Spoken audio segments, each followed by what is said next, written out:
I come before you to simply say, how often is it that 15,000 people ask you for help? This is of all the campaigns I've worked on in my life, I've never seen one that had more public support than this one.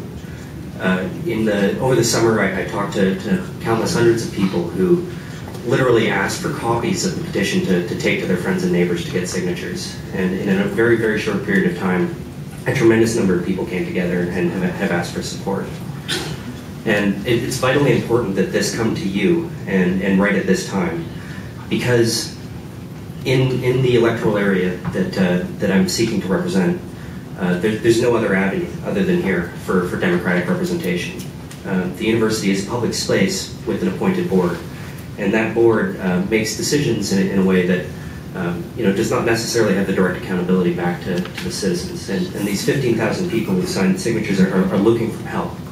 And this is the only place they've got to come to. It's critically important that you talk about this now and don't refer it away to a committee, because this decision is happening as we speak. The planning process at UBC is in its fourth stage of a six-stage process, and is just completing the fourth stage, and may very well soon be too late to have this discussion in a meaningful way. The decision that you're being asked to make is not about zoning of the land. It's not about permitting or regulating. It's just simply about having an opinion.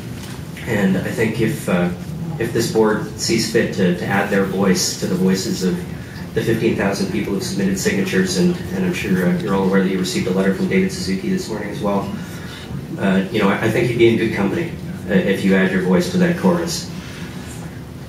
It's, I think, an indication of why this farm is necessary, that we even have to have this conversation. This is a center for research that teaches us about ecological literacy.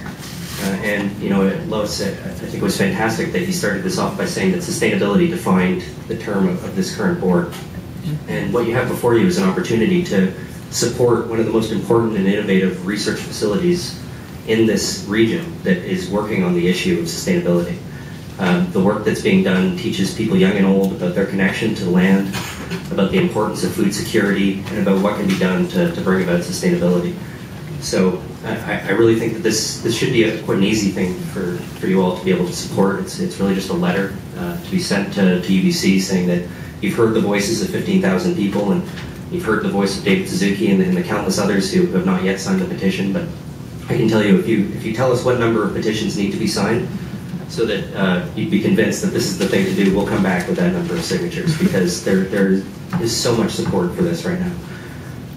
So I guess just respectfully, I ask you to consider if the portion of the motion that's before you regarding the OCP is somehow a difficulty. I don't know if it's possible to separate out the OCP discussion from the discussion of the letter.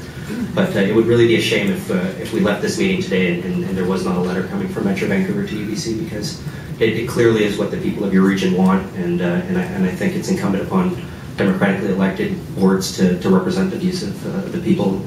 This is an overwhelming cry for action, and we really have nowhere else to come to ask for help. So please do give your support to the UBC Farm.